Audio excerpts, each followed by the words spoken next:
I'd like to welcome you to the third event of our spring program of the Church in the 21st Century Center.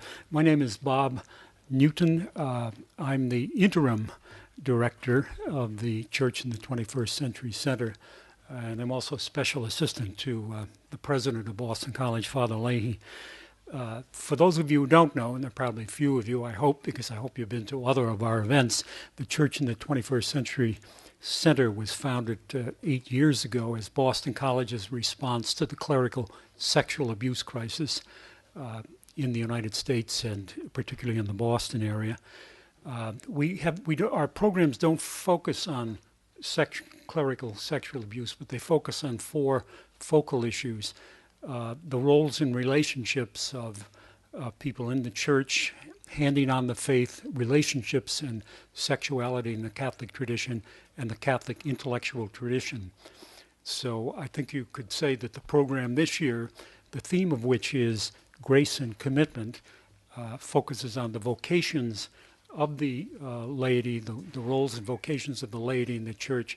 And this semester we're focused on the vocations of religious and the ordained in the church. Tonight's speaker is, I think, probably well known to all of you. We don't repeat all of the wonderful publications and degrees and all of that people have. I think John McGinty, the former director, was better at that than I was. But I think all of you know that Father Dick Clifford is a highly respected scripture scholar who began teaching at Weston Jesuit in the last century, and actually the last millennium. Started in 1970, so he's now in his 41st year.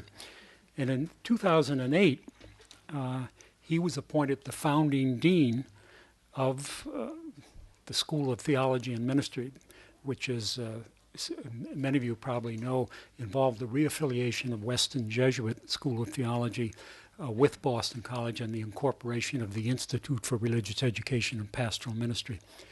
And I think there's a general consensus that Dick, as founding dean, bringing these two entities together in a new school, did an exceptional job. And under his leadership, the school not only established itself, but the enrollments have increased substantially in each of the years of its existence. Let me remind you that on March 16th, in this very room, at this very time, Father Daniel Harrington, who's in the back, is going to talk about the same topic, only it's going to be version number 2, Prophets and Apostles, Vocation and the Scriptures 2. So if you like what you hear today, come and hear Father Harrington. If you don't like what you hear today, come and hear Father Harrington. So you're caught, and we expect to see you all here. So let me welcome Father Dick Clifford here tonight to speak on Prophets and Apostles, Vocation and the Scriptures, Part 1.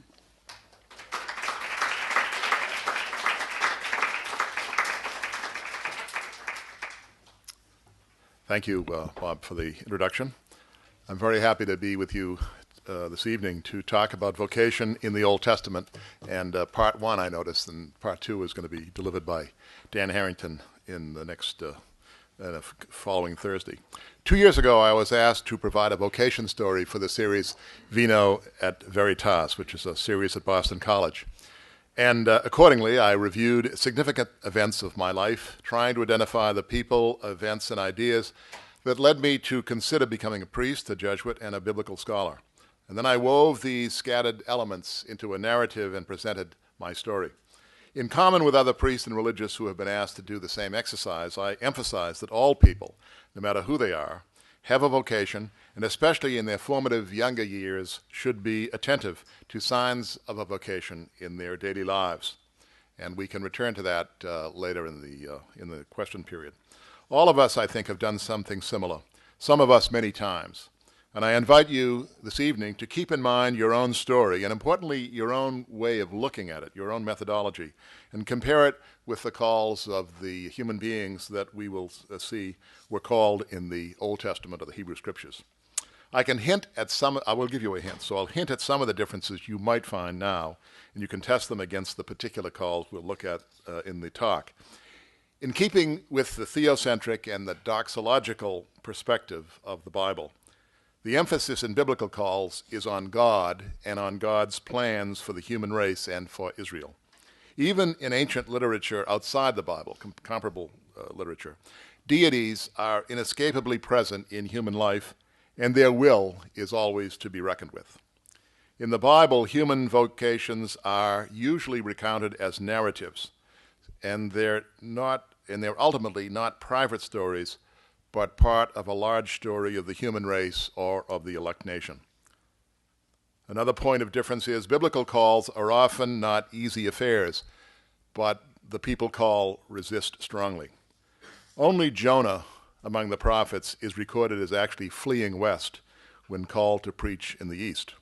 But several figures, notably Moses and Jeremiah, would, I think, have liked to do the same thing, at least in their initial phases of their calls.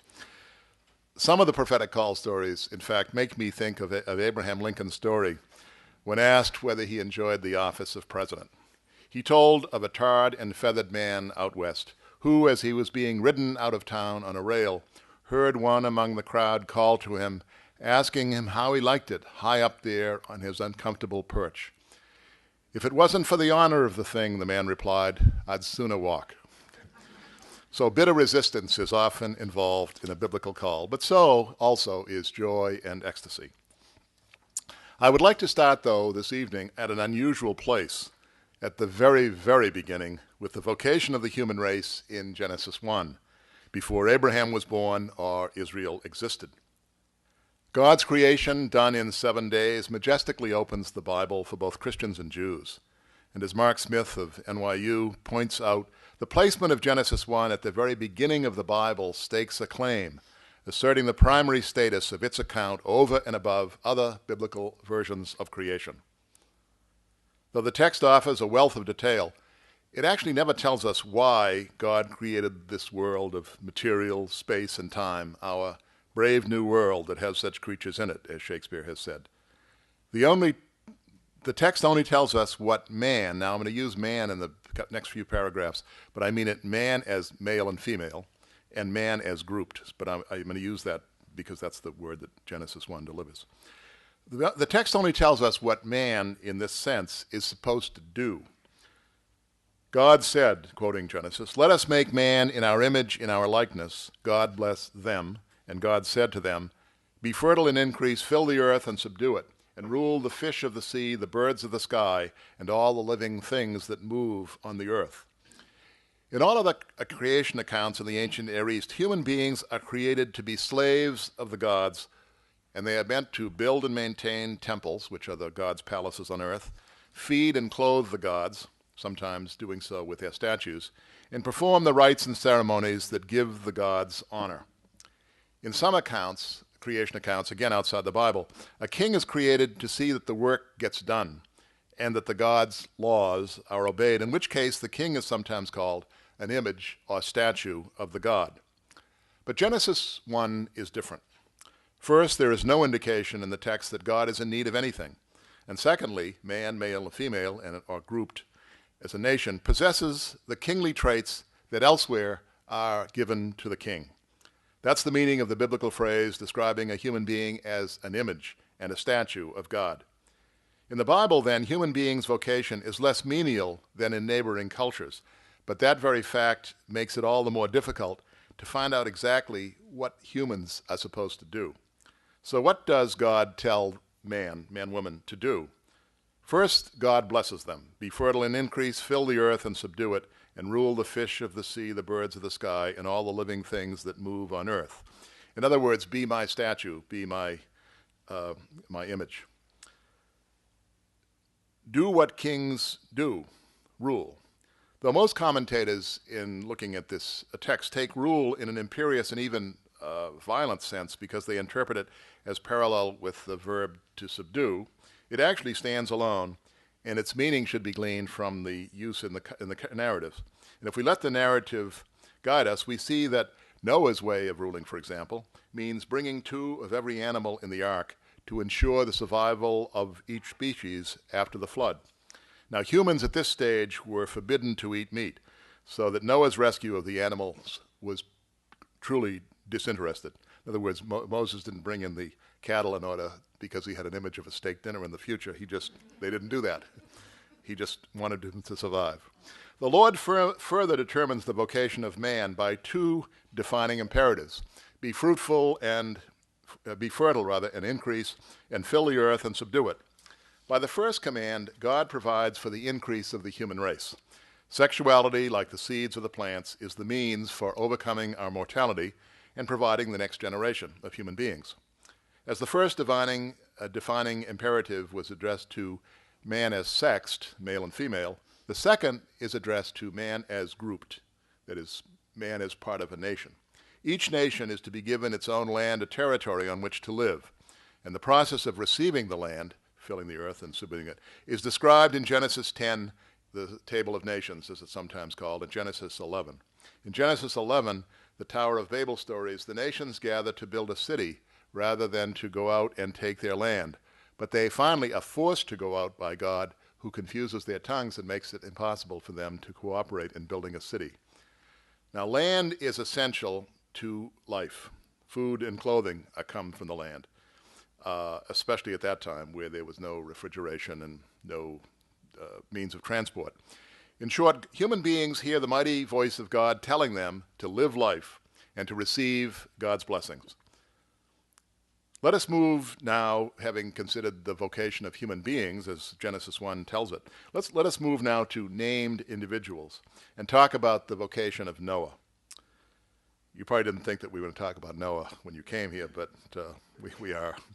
Noah's distinctiveness is not in being the world's first boat builder, but being the first human being to whom the Bible attaches the word righteous, ish Sadiq, and the one who first, as it is said, found favor in the eyes of the Lord. Before spotting Noah, God had decided to wipe out the entire human race. And this is one of the astonishing sentences in the Bible. Looking at the depravity of the human race, the Bible tells us, the Lord regretted that he had made man on earth, and his heart was saddened. But then God spotted the righteous Noah, and God changed plans. He would henceforth not destroy all human beings, but only the wicked human beings. In a sense, the just Noah reminded God, as just, that God could not punish the innocent along with the wicked. And furthermore, I would suggest that Noah, in a sense, gave God an idea, a good idea, about dealing with the human race. Deal with one rather than with all, and let certain righteous individuals share in the task. Now, righteous, incidentally, means doing the will of God consciously or unconsciously. It doesn't mean we tend to think of righteous in a negative term sometimes. The last suggestion is admittedly speculative, but it makes sense when we come to our next called person, or called persons, Abraham and Sarah, or as they were called before their name change, Abram and Sarai. Now, I'm going to have to stop here for a moment and say something about God's learning curve, because when God says, I regret that I made human beings, it does, if not correctly understood, it could shock people. I was giving a talk in Texas a while back, and I made some remarks of this nature. And then there was a question period, and there was a man in the back, tall, slim, dressed in black with a little string tie and boots. And he walked slowly from the back, and I could hear the boots on the hardwood floor. And I wondered what he was going to say. And he said, I disagree with what you just said. And then he turned around and walked slowly back. You could hear it. So I never forgot that little dialogue between the two of us. So as God's learning curve, then, to return. When Genesis 6 twice says that God regretted making the world, when Genesis 2 tells us that God brought the animals to the man in the garden and waited to see what the man would name the animals, and then, ironically, when God says to Abraham in Genesis 22, when Abraham was willing to sacrifice his son Isaac, his beloved son, now I know that you fear God, we have to ask ourselves, whatever happened to divine omniscience? The best, or at least the shortest answer that I can give is that God created humans free and intelligent, and so respects that freedom and intelligence as to wait upon their decisions and actions. Characteristically, the Bible handles the question of divine sovereignty, God's all-powerful presence, and human freedom in a narrative way. God waits to see what the creature will do and then responds. Philosophically, I think you could handle the question in an entirely different way, but narratively, it is hard to think of another way to talk about God's complete sovereignty and human beings' free agency. Now let's get back to Abraham and Sarah, having clarified that. Exactly why God called them is something of a mystery. Context, however, may provide a clue to it. In the defining imperatives that I mentioned a moment ago, the be fruitful and multiply and fill the earth and subdue it, God charged the human race to be fertile and increase, and to fill the earth and subdue it in the sense of taking land. And as chapter 11 ended, we saw the 70 nations moving toward their lands from the east where they originated. The children of Japheth go to northern Mediterranean, to the areas associated with the Greeks, the children of Ham toward Africa, and the children of Shem to what we know as the Middle East. But God calls Abraham's family to break off from that procession, that stately procession, to take the blessings, by saying to him, "Go forth from your native land and from your father's house to the land that I will show you." Notice that God says, "I will show you," and not the land to which I will give you the deed. The couple will not have a land. They will walk up and down a land they don't own. They will be sojourners, and at the end of their lives will only own a very little burial cave. Equally important, they are not fertile and increasing, but without children. And things don't look promising because Abraham is 75 and Sarah is 66. So unfit as they seem in comparison with the rest of humanity, God nonetheless calls Abraham. Why? The only reason that I can see is that God has learned something from Noah. You can begin a great project from a single family, represented by its head, in that world. So we have to ask, therefore, can we learn something more about Abraham's call? And here is what God says to Abraham in chapter 12. "I will make you a great nation. I will bless you. I will make your name great, and you shall be a blessing. I will bless those who bless you, and curse him that curses you. And all the families of the earth shall bless themselves by you." Notice that we are not told what Abraham was thinking, only that he went forth as the Lord had commanded him. From that moment on, he lived in a new way. He lived with the promise, but not the actualization, of land and children. Abraham and Sarah would fulfill the defining imperatives that are common to the whole human race of having children and acquiring land, but they would fulfill that divine imperative differently from the rest of the human race. Their timetable would be different because the nations had already possessed their lands and they already had descendants. So Abraham is behind the times. And the couple's dealings with God would be different from the dealings of the nations with God, for they and their descendants would deal directly with the Lord, who required of them faith in him and obedience. Somehow the nations would look on and learn from Abraham's life. As the Jewish translation has it, "All the families of the earth shall bless themselves by you," which means that Abraham will become a kind of byword, Abraham and Sarah. Or as the Christians usually translate that verse, "All the families of the earth shall be blessed by you," shall be blessed by you. That's you can translate the verb either way. Abraham's response was, so to speak, spaced over the 25 years when he waited for a child and the 75 years after Isaac was born. The stories of Abraham, about Abraham in chapters 12 to 25 are a series of episodes. They don't really, one episode doesn't necessarily generate the other. They're united by extrinsic devices. In some of these episodes, some of these scenes, Abraham and Sarah act as if they do not trust God, as when Abraham tells foreign kings that Sarah is his sister, fearing that the kings will take the beautiful Sarah into their harems and kill him as her husband. At other times, he acts with great faith hope, as when he rescues his young nephew Lot, not a particularly admirable character, and when he welcomes the 3 strangers into his tent, and most memorably, to all of us, I think, when he expresses his willingness to sacrifice his beloved Isaac, the boy for whom he waited 25 years. Jewish tradition interprets the Abraham cycle, I think quite nicely, as 10 trials and 7 blessings. It is the rhythm of a genuinely called person. As in the book of Proverbs, though a righteous person falls 7 times, he will get up, but the wicked collapse from just one mishap. The assumption is that the righteous person is going to fall quite a few times. The important point is he gets up, and Abraham does. Before moving on to Moses, I want to say a word about Joseph, the son of Jacob and Rachel, in the interest of adding a little spice to the pudding.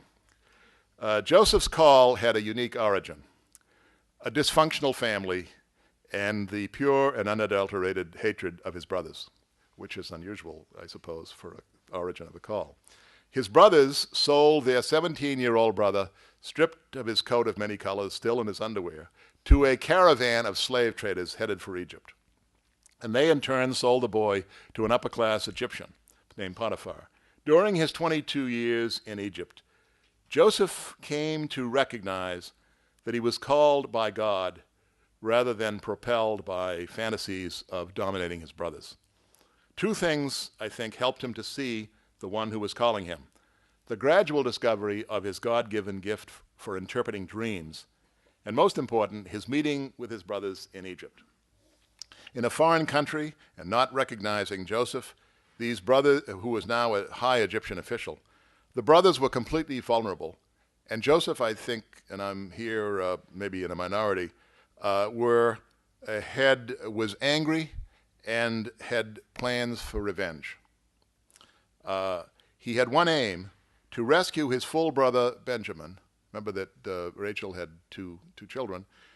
Since they attacked him, as he figured they would do the same to the other son of Rachel, Benjamin. So he wanted to protect Benjamin, and he wanted to get as much grain back to his father, whom he still obviously loved, back there. And he would use the brothers' backs to bring that grain back to them.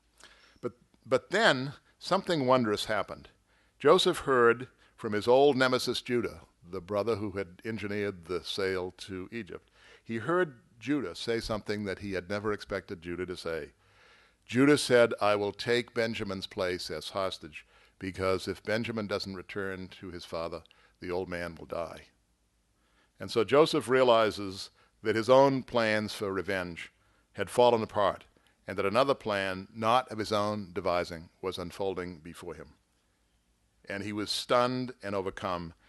And as he is overcome, he utters one of the great lines of Scripture and bursts into tears. "I am Joseph, your brother." This recognition, this call, took years to recognize, but bitter events had taught him. From then on, Joseph used his high position as second man in Egypt to keep his family alive in famine. Notice what would have happened if they hadn't sold Joseph into Egypt. The family never would have had a patron, and therefore God took that deed of great maliciousness and turned it into a means of salvation, which to me is one of the great stories about what redemption means in the Bible. One additional point needs to be made about Joseph. The reader of the story knows the family is healed and complete when the number of sons is 12. There had been 11 sons for 22 years. And when the number of family members reaches 70 through the addition of Joseph, his wife, and the 2 sons. Note, however, that 70 is the number of the nations of the world, according to Genesis 10. And that fact reminds us of something else about vocation stories in the Bible, that Israel's own history, in a certain sense, mirrors the history of the world, and what happens to Israel and what happens to the nations have an impact on each other. What Israel does affects the nations, and it reminds us once again of the power of one. The story of Joseph brings us to the greatest instance of vocation in the Old Testament, Moses. The careers of Joseph and Moses are amazingly similar, and I think this is another point that we learn about vocation in the Bible when we consider that similarity.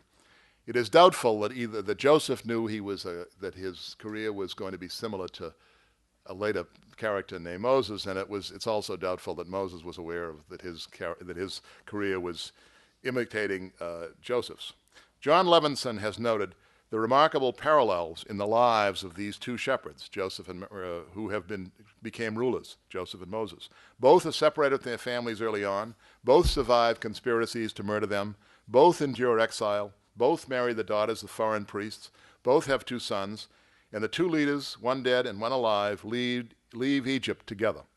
But most important, both of them are commissioned by God to lead and provision an unruly people with a pronounced proclivity to reject their leaders.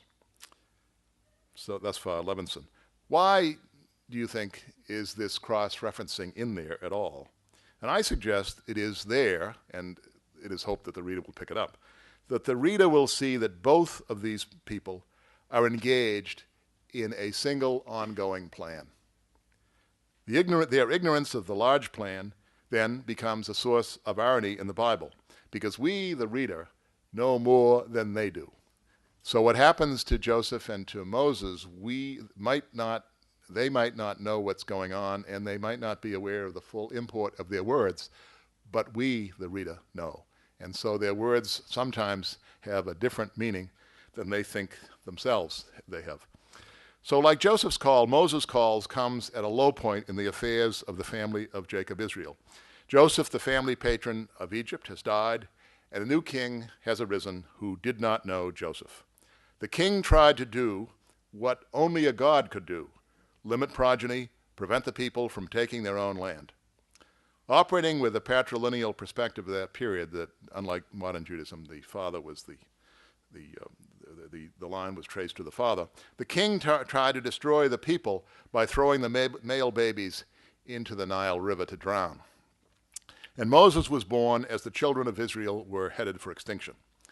Exodus 1 and 2 tells of the chaos, and one indication of the chaos of this period in the people's lives is there was no man in charge. Some people here might think that was an advantage, but in the biblical perspective, that's a sign of disorder, believe it or not. But something else took its place. All the leaders in these opening chapters of the book of Exodus are women. Knowing of Pharaoh's decree, Moses' mother steps up to the plate. She threw her male baby into the Nile, but not before placing him in a custom-designed waterproof basket. Only a resourceless woman, a woman without any other resources, one might say, could find a way both to obey an unjust command literally and make it at the same time an act of rebellion. So the 3-month-old infant floats placidly down the Nile in an ark, tevak in Hebrew, and it's the same word used of Noah's ark. In both cases, the salvation of a group rests on a boat floating on potentially lethal waters, linking us back to that earlier period. But did I say the boat was floating down the Nile? I should have said that the boat was steered by the mother straight toward the bathing spot of Pharaoh's daughter, who was evidently soft on Hebrew babies. The happy outcome was that Moses was brought up at Pharaoh's expense in his very household, with no one being the wiser about his birth. But Moses knew. When Moses grew up, he chanced upon an Egyptian brutally beating a Hebrew, as the children of Israel were known at that time. Turning this way and that, as the Bible nicely says, he struck down the Egyptian and buried him in the sand. The next day he came upon 2 Hebrews fighting and tried to mediate, thinking perhaps that his royal connection would impress them both. But one of them retorted, "Who made you chief and ruler over us? Do you intend to kill me as you killed the Egyptian?" Moses was stopped in his tracks. Not only because the murder the day before was already widely known, but also because he could not answer the question, "Who made you chief and ruler of us?" So stymied and frustrated, he fled to the safety of Midian, a place far away from Egypt on the east coast of the Gulf of Aqaba, and he found employment as a shepherd. One day, grazing his father-in-law's herd, he saw a bush burning without being consumed. "I have to go and see this strange sight," he said to himself. Approaching, he heard his name being called, "Moses, Moses." And further, "I have marked well the plight of my people in Egypt and have heard their outcry, and have come down to bring them out of that land into a good and spacious land, a land flowing with milk and honey, the region of the Canaanites." This message, we can assume, would have been music to Moses' ears, but not the final sentence.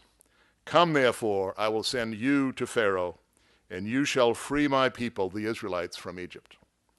Thus began an extended conversation.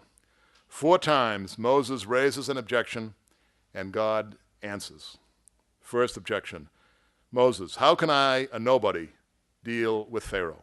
The Lord, I will be with you and bring you back to this mountain. 2, Moses, when I go back and tell the people, who shall I tell them sent me? The Lord said, I am who am. Tell them I am sent you, thus introducing the divine name, Yahweh. 3rd, Moses, what if they do not believe me? The Lord, I will give you credibility. Here is a rod. Throw it down, it becomes a snake. Grasp it, it turns back into a rod.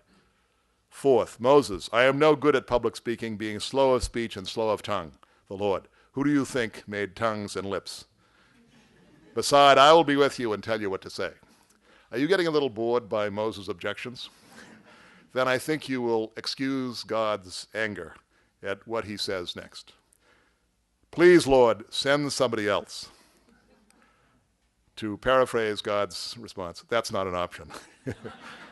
But I will give you Aaron to assist you in speaking. Even in biblical times, Moses' reluctance to go was famous, and it influenced other prophetic calls. The 20th century scholar, the Swiss-born Walter Zimmerli of Göttingen, the professor of Old Testament at Göttingen, has classified Old Testament call narratives into 2 types. In one type, an individual is present in the assembly of divine beings who are deliberating about future events on earth. And how the prophet got there is not explained. When the Lord announces the decision, the prophet, without any hesitation and with a great deal of enthusiasm, declares, here I am, send me. And examples of this kind of call are the call of 1st Isaiah in chapter 6, the call of 2nd Isaiah in chapter 40, and in 1 Kings 22. The second type, however, is the Moses type. Here, the called person resists the call with might and main, and God has to overcome the resistance through dialogue and signs. Examples of this kind of call are the call of Gideon in chapter 6 of Judges and the call of Jeremiah in Jeremiah 1. So Moses' reluctance becomes so famous that other people like to want to use the typology. What did the Lord want Moses to do? Well, if we look upon the Exodus that is described for us in the book of Exodus and Leviticus and Numbers and the book of Deuteronomy, we can divide it into liberation from a false god, a liberation from Pharaoh's oppression, and at the same time, a work of formation, the formation of a people that is able to be the Lord's people on earth. And so Moses' call then can be divided into 2 phases, leading the process of liberation, Exodus 1 to 15, and overseeing the process of formation of the people from Exodus 16 to the end of the Pentateuch.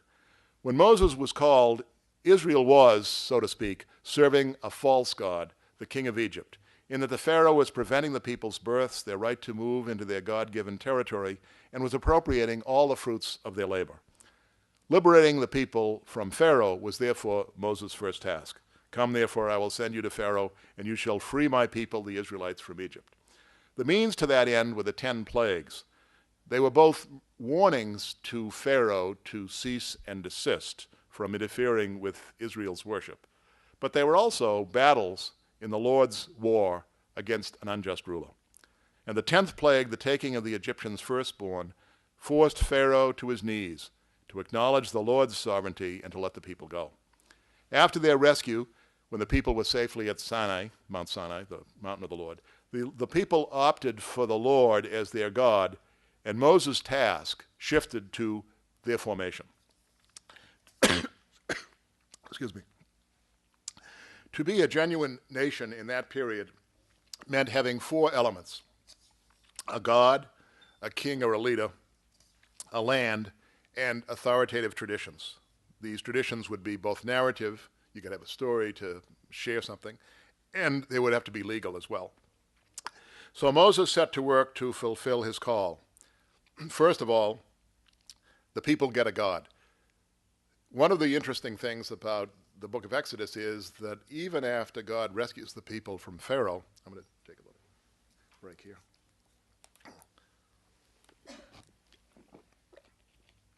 God insists that they have the chance to vote on whether he will be their God or not. God does not assume that just because he rescued them, he is their God. So they finally decide, after a good deal of discussion, to indeed make the Lord their God.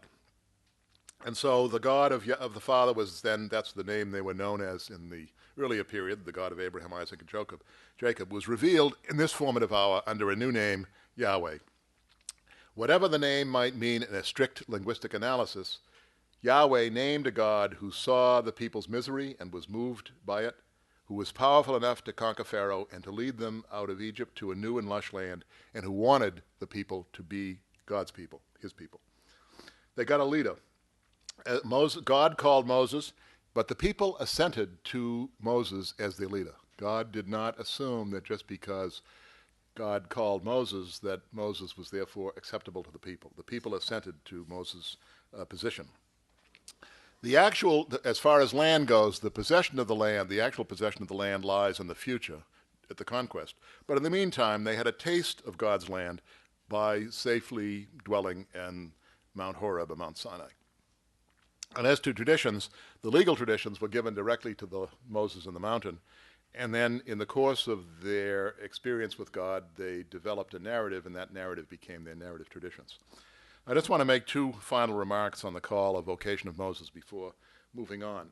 The first is that Moses' public career prefigures that of the people. Note the high points of Moses' career.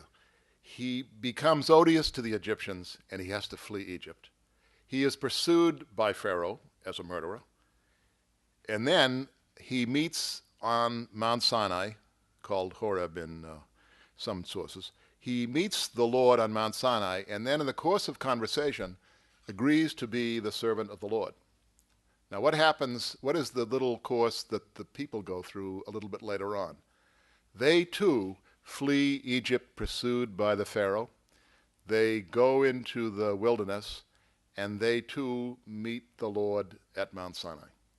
And so here we find another element, or another feature of the prophetic call, that this prophet in the Old Testament, or the one called, I should say, the life of that called person prefigures what will happen to all the people.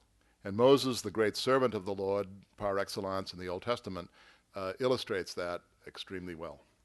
Secondly, Moses in his speeches in Deuteronomy to Israel, the whole book of Deuteronomy is a series of 4 speeches, and he gives them to Israel, and they're ready to go over to the land of Canaan.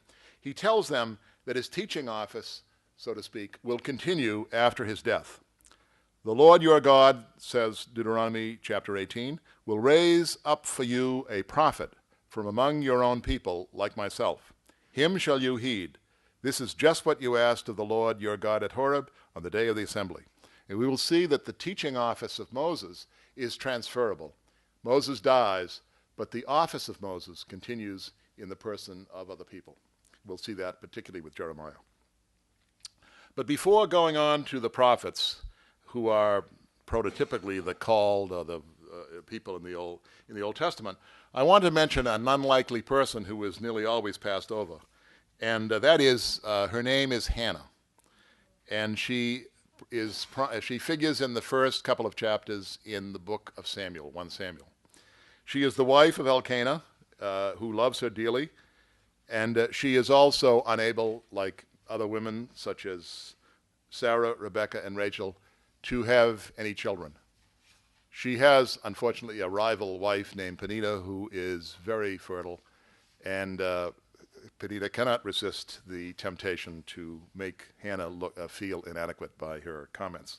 So she's a person who is suffering greatly, but much beloved. One day she went to the temple at Shiloh, the shrine at Shiloh, and she voiced her anguish and her sorrow audibly before the Lord.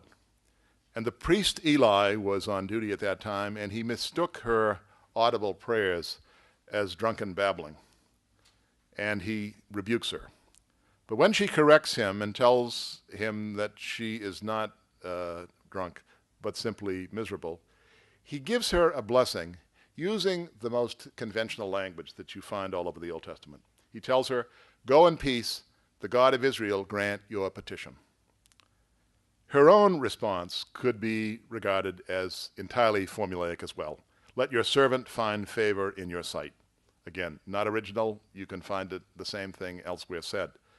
But for her, the conventional blessing of the priest Eli is, in her eyes, a promise by God that she will have a child. And her own response, while it uses formulaic language, is anything but formulaic. It's a heartfelt acceptance of a divine promise. So, in due time, she conceives and she bears a child who is called Samuel. And it was Samuel who anointed first Saul as king, and then rejected Saul and anointed David as king, stood behind David. Hannah's own acceptance of her vocation, her ability to find in conventional words something that was real and divine, strikes me as the real achievement and makes her stand out. But the other thing that makes her stand out is that she, in a broad biblical context, prefigures Mary in Luke's gospel, who would be the mother of the Son of David, just as her son made it possible for David to be king, so Mary is the mother of the Son of David. And she sings her Magnificat, which is modeled on the song of Hannah in 1 Samuel 2. But the Old Testament remembers her, I think, as the woman who was inspired by a conventional blessing to regard herself as called by the Lord to something new. And that is a turning point in the story. Now I would like to turn to the prophetic call narratives, though it means omitting other calls worthy of our attention, such as the call of Gideon. He was type 1. He was the resisting kind of call. And the call of Elisha, which is very reminiscent of the calls, Jesus' calls to his disciples. Prophetic calls show us, I think, something new and important, and it's also important for the New Testament, that biblical calls are usually tied to turns in the ongoing story of God's dealing with the nations and with the chosen nations. All the writing prophets, except for the book of Daniel, which is, for Christians, is one of the major prophets, but in Judaism is put among the writings. All of the writing prophets performed their ministry during the extraordinary events that took place in the land of Israel between 750 and 500 BC. It's a long period of time, 250 years.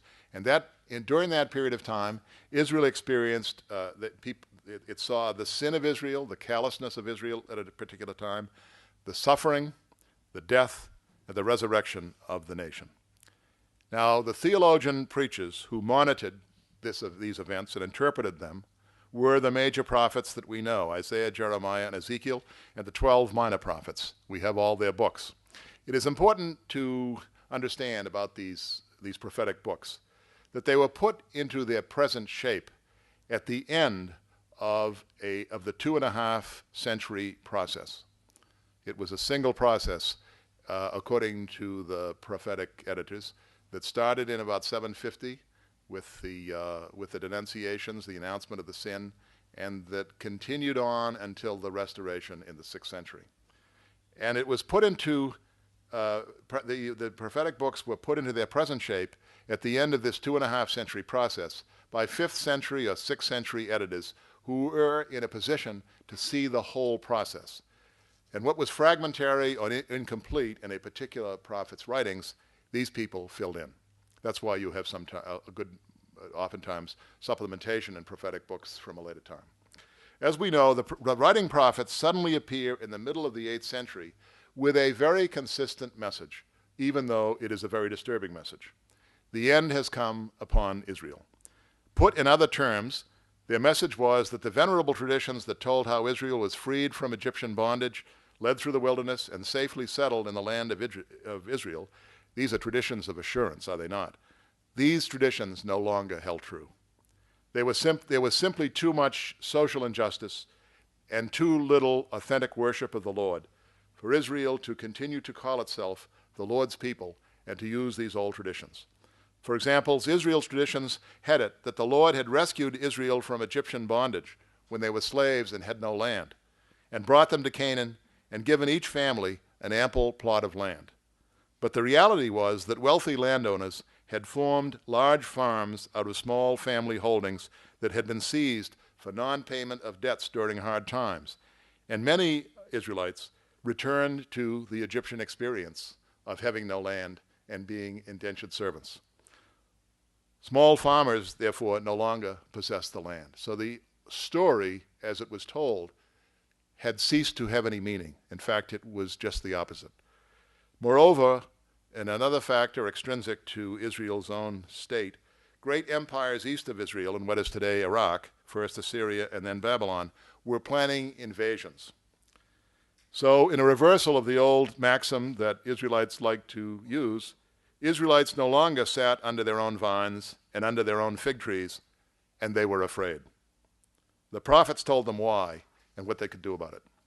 One of the first prophets to respond to this ominous situation was Isaiah of Jerusalem, whose ministry lasted from the mid-730s to 700 BC and possibly beyond. His call or commission in chapter 6 is type 1 in the typology I proposed earlier. The prophet overhears the Lord in the divine assembly announcing a decision regarding human history, and he volunteers to make it known on earth. Here is how Isaiah describes the scene. I beheld my Lord seated on a high and lofty throne. Seraphs stood in attendance, and one would call to the other, Holy, holy, holy. I cried, Woe is me, I am lost, for I am a man of unclean lips, and I live among a people of unclean lips. Then one of the seraphs flew over to me with a live coal. He touched my lips and declared, Now that this has touched your lips, your guilt shall depart, and your sin be purged away. Then I heard the voice of my Lord saying, Whom shall I send? Who will go for us? And I said, Here am I, send me. And he said, Go say to that people, dull that people's mind, stop its ears, and seal its eyes, lest seeing with its eyes and hearing with its ears, it also grasp with its mind, and repent and save itself. Would Isaiah have accepted the call so readily if he knew the bitter message he had to deliver? The purification of Zion will take almost 2.5 centuries and involve suffering. Yet we see that in the prophets' oracles there is the possibility of repentance. No single prophet could monitor the entire 250-year process, of course, but one prophetic book could, and it did, the book of Isaiah. As Moses had a Joshua to complete his ministry, so Isaiah of Jerusalem in the second half of the 8th century had a 6th century successor who modern scholars called the second Isaiah. And just as first Isaiah interpreted and preached at the beginning of the process, when national sin was pervasive and punishment on its way, second Isaiah oversaw the process in its final salvific phase. God, in this case, will use the foreign empire Persia to save and not to punish. Though the stage in the process that each prophet introduces is different, the two calls are very similar.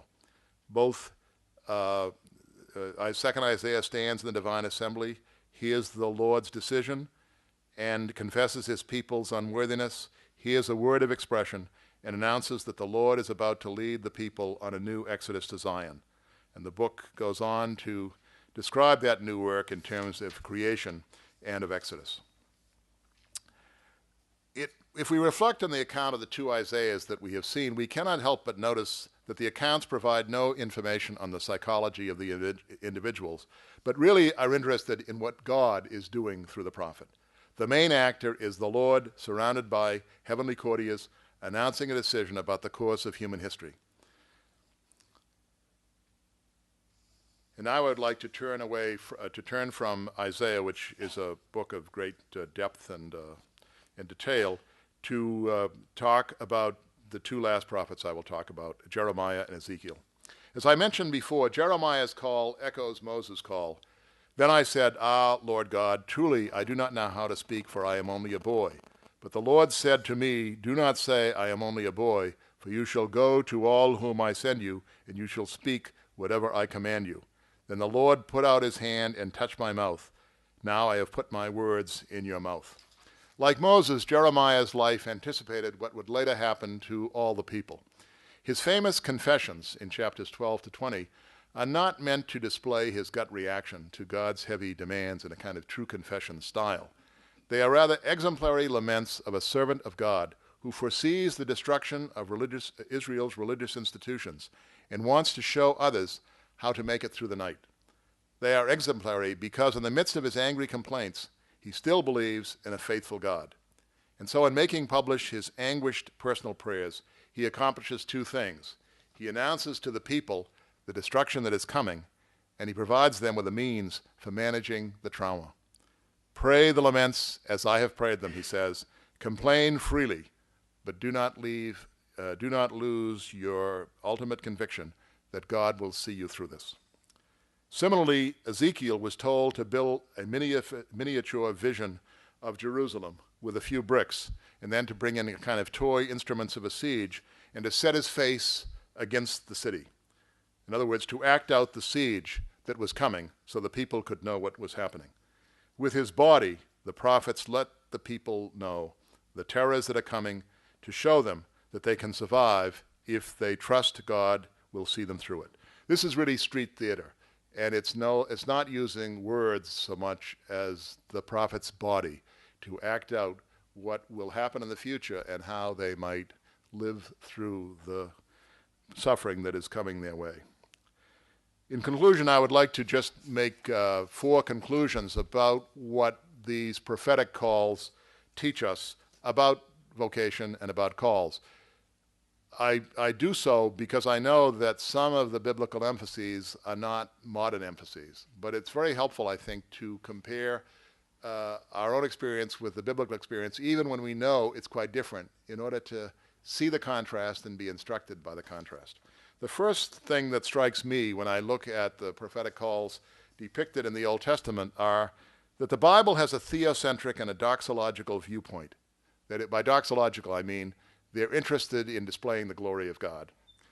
And that leads them to put the emphasis upon God calling or defining. And again, that sometimes contrasts with the way we sometimes look at our own vocations, where the emphasis is upon our own selves and our own experience. Second difference, or second emphasis on the Old Testament. Many Old Testament calls are linked to turning points in the history of the human race, or turning points in the history of God's dealing with Israel. The called person announces that particular turning point and is also charged with eliciting the people's participation or acceptance of the divine plan. A third emphasis that is in the Old Testament calls is that the person called may not know the extent of the divine plan. Just as I mentioned that Joseph did not know that Moses' career would follow his own, or that Moses did not know that Joseph's career had already taken place in a manner similar to his. But the mirroring, this kind of thing, lets us know that a plan is unfolding that is God's, and that the human actors and agents may take a part in that plan, but they may not know the full extent of it or where it is ultimately going. And lastly, accepting the call may involve suffering, for the plan that the called person announces and oversees is the divine will. And as we know from the Bible over and over again, God's plans are often at odds with human plans, so that it's almost inevitable if you get called that it will not be an easy decision, an easy life. So anyway, these are what I have gleaned from working through the Old Testament. You may have comments and questions of your own, but thank you for your attention.